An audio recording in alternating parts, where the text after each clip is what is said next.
brief span of a month, the conditions that we're here to address have become even more urgent.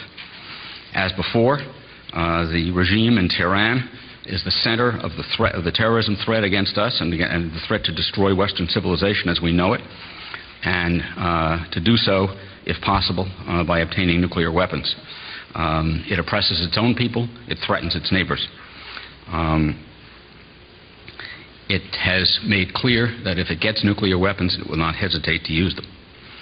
There are about 3,500 members of MEK who now live at a place on the border of Iran, in Iraq, that is known as Camp Ashraf, and although it's referred to as a camp, city would be a better description. These people fled Iran and set themselves up near the border so that they can live and support efforts to free their country.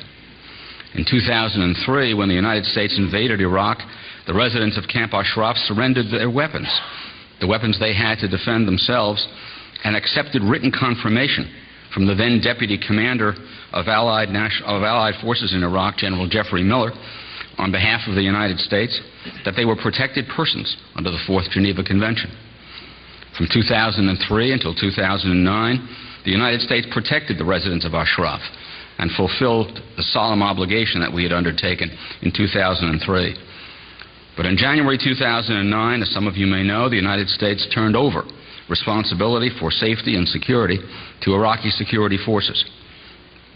Before that transfer took place, General David Petraeus said that the United States had been assured by the government of Iraq that the residents of Ashraf would be protected, and that he was proceeding with the transfer on the assumption that that pledge would be adhered to.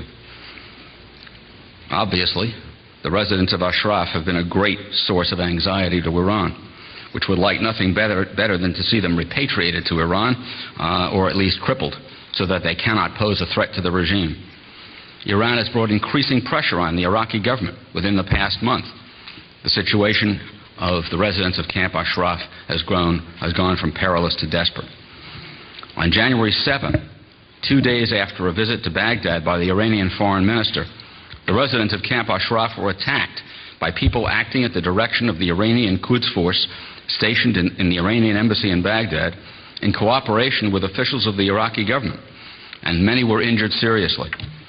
The Iraqi security forces, who were supposed to be there to protect the residents of Camp Ashraf, either turned a blind eye or actually assisted the attackers, even though the government of Iraq promised the United States that it would protect the residents of Ashraf.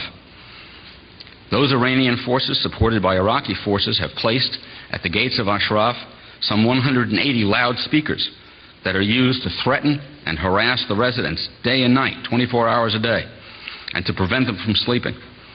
This psychological pressure has been ongoing for almost a year.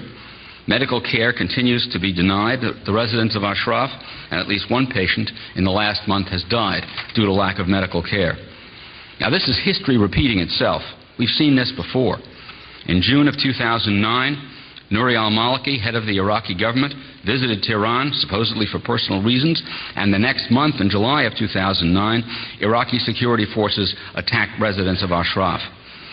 To add insult to the United States, to injury that was suffered by the citizens of Ashraf, that attack took place during a visit to Iraq by Defense Secretary Robert Gates.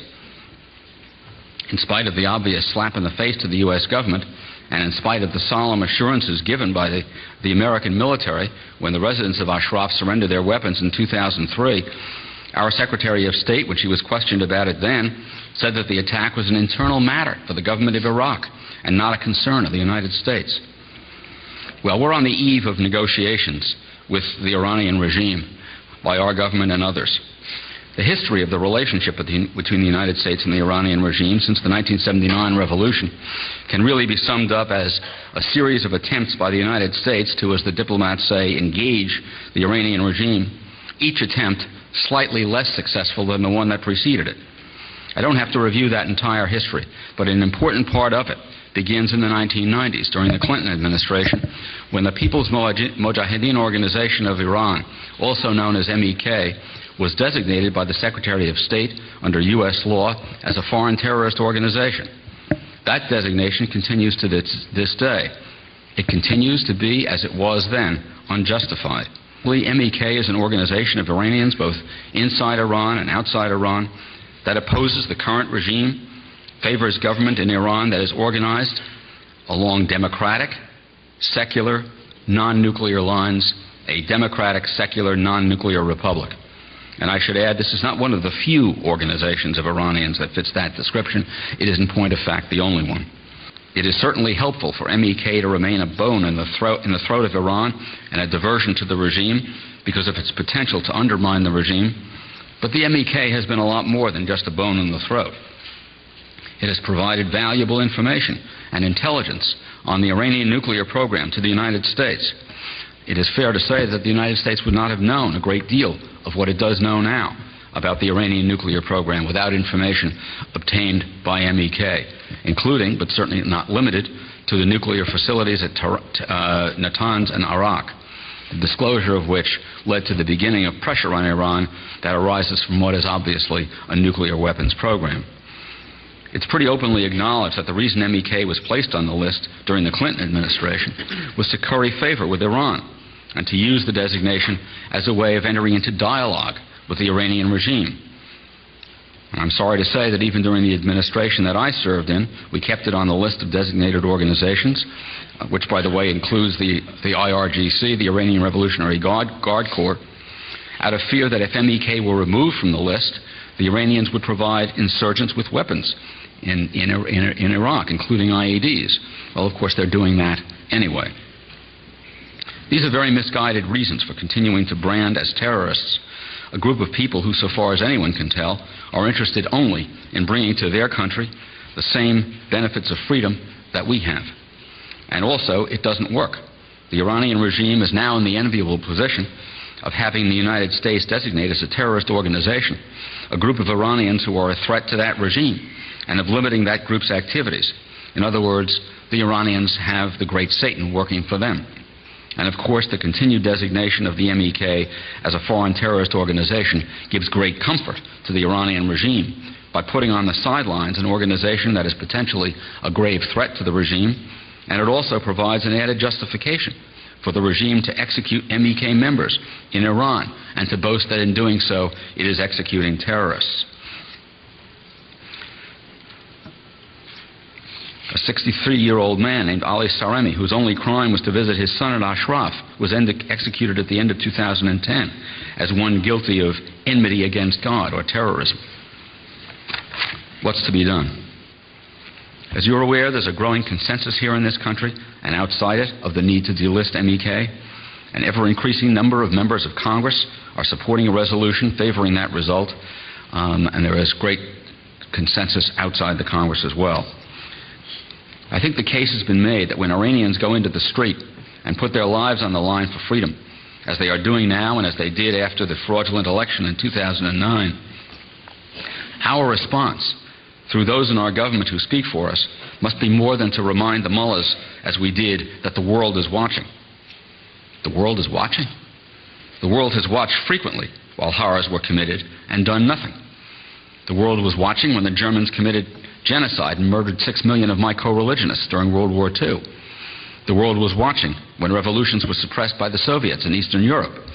The world was watching genocide in Rwanda and Darfur. The world is watching isn't enough. We owe the Iranian people and the freedom that we stand for much more. What is necessary is to make clear in word and deed that we can offer more than condolences when things go wrong to people who are willing to put their lives on the line for freedom. We must offer support and encouragement, and we must make it clear in word and deed to the Iranian regime that we stand with those who stand for freedom and demand regime change.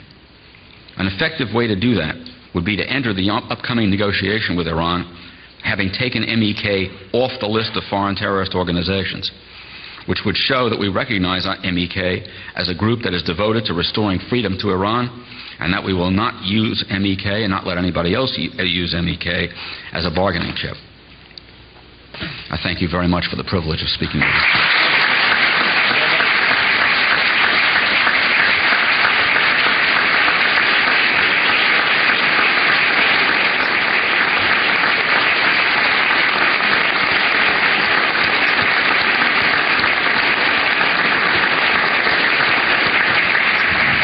gentlemen.